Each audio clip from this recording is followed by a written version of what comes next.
जय श्री हरि। आज सुनेंगे 15वें अध्याय की कथा। सुखदेव ब्राह्मण के घोर तप से प्रसन्न होकर भगवान ने पुत्र प्राप्ति का वरदान दिया।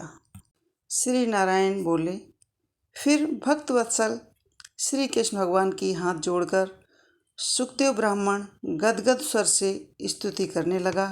हे देव, हे देवेश, त्रिलोक को भय देने वाले प्रभु, हे सर्वेश्वर, आपको नमस्कार है। मैं आपकी शरण में आया हूँ। हे परमेश्वर, हे शरणागत वत्सल, मेरी रक्षा करो। हे जगत आधार, हे भक्त भय भंजन, आपको नमस्कार है। आप जय स्वरूप हैं, जय के देने वाले हो, जय के स्वामी हो, जय के कारण हो, विश्व के आधार हो, विश्व के एकमात्र रक्षक हो, दिव्य हो, विश्व के आगार हो, विश्व रूप हो, फलों के बीज हो, फलों के आधार हो, फलों के मूल हो, फलों के दाता हो, तेज रूप हो, तेज के दाता हो, सब तेजस्वियों में श्रेष्ठ आप हो। हे कृष्ण, हे विष्णु, हे वासुदेव, मैं आपको नमस्कार करता हूँ। हे जगत प्रभु, आपकी ब्रह्मादि देवता भी स्तुति करते हैं, मैं समर्थ नहीं हूँ। हे जनार्दन, मैं अल्प बुद्धि वाला मंद और साधारण मनुष्य आपकी स्तुति कैसे करूं?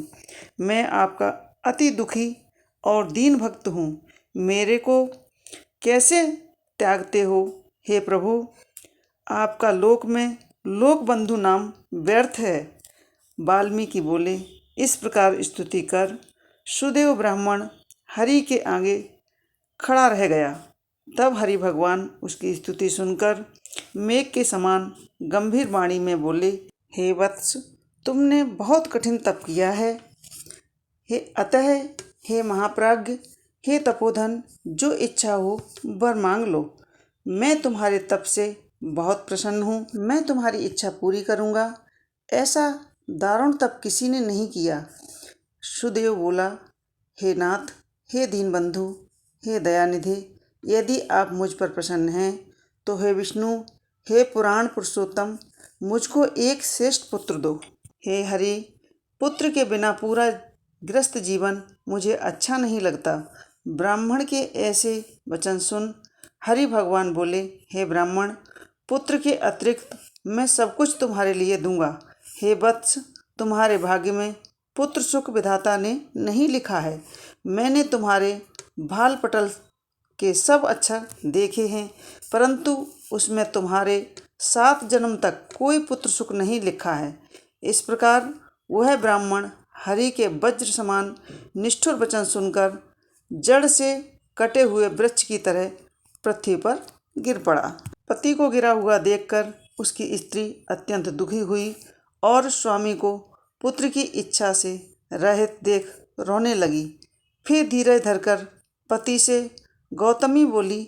हे नाथ, उठिए उठिए, क्या मेरे वचन आपको याद नहीं है? जो कुछ विधाता ने भाग्य में लिख दिया है वही सुख दुख प्राप्त होता है। इसमें रमानाथ क्या करें? मनुष्य अपने किए हुए कर्म का फल भोगता ही है। जैसे मरते हुए को औषधि देना निष्फल हो जाता है, वैसे ही अभागे पुरुष का किया हुआ उद्योग देव के प्रतिकूल होने के व्यर्थ हो जाता है। यज्ञ, दान, तप, सत्य, व्रत द्वारा हरि का श्रवण सेवन श्रेष्ठ है, किंतु इनसे भी सब वेदों में भाग्यफल श्रेष्ठ है। हे नाथ, सबका विश्वास छोड़कर भाग्य का ही सहारा पकड़ो। इसमें हरि का क्या प्रयोजन है? इस प्रकार पत्नी के असह्य तीव्र शोक युक्त वचन सुनकर उसके दुख से दुखी हुआ गरुण शोक सागर में डूबी हुई ब्राह्मणी तथा ब्राह्मण को देखकर हरि भगवान से विनम्र हो बोला।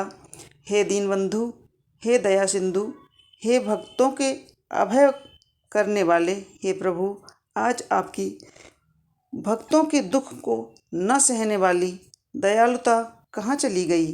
अहो, आप तो ब्राह्मणों के रक्षक हो, आपका धर्म आज कहाँ चला गया? अपने भक्तों को देने के लिए आपके हाथों में चारों प्रकार की युक्ति रहती हैं तो भी आपके भक्त उत्तम भक्ति की इच्छा करते हैं, मुक्ति की कामना नहीं करते। उनके आगे आठों सिद्धियां दासी के समान खड़ी रहती हैं। ऐसी तो आपकी आराधना की महत्ता है जो सर्वत्र विख्यात है। फिर इस ब्राह्मण की पुत्र कामना पूरी क्यों करने में आपको परिश्रम है? भला हाथी का दान देने वाले पुरुष को अंकुश का दान देने में क्या दुविधा है?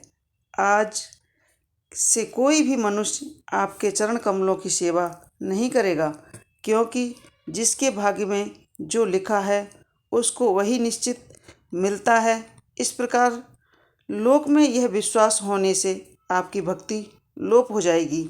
हे नाथ, आप में करने और न करने की क्षमता है, यह सब विदित है। वही क्षमता इस ब्राह्मण को पुत्र देने से नष्ट हो जाएगी। मेरी प्रार्थना है कि आप इस ब्राह्मण को अवश्य ही एक पुत्र दीजिए।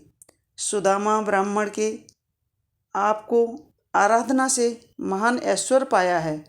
संदीपनी को आपकी कृपा से मरा हुआ पुत्र पुनः प्राप्त हुआ है।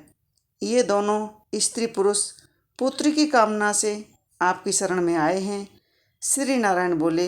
इस प्रकार गरुड़ के वचन सुनकर विष्णु भगवान अमृत तुल्य वचन बोले, हे गरुड़, इस ब्राह्मण को वनवांछित एक पुत्र शीघ्र ही दे दो।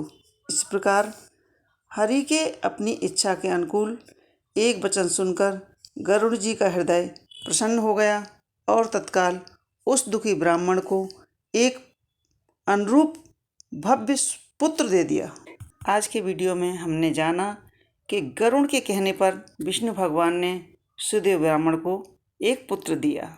नमस्कार, अब हम मिलेंगे शूल वैद्य के वीडियो में। बहुत बहुत धन्यवाद। जय श्री हरि।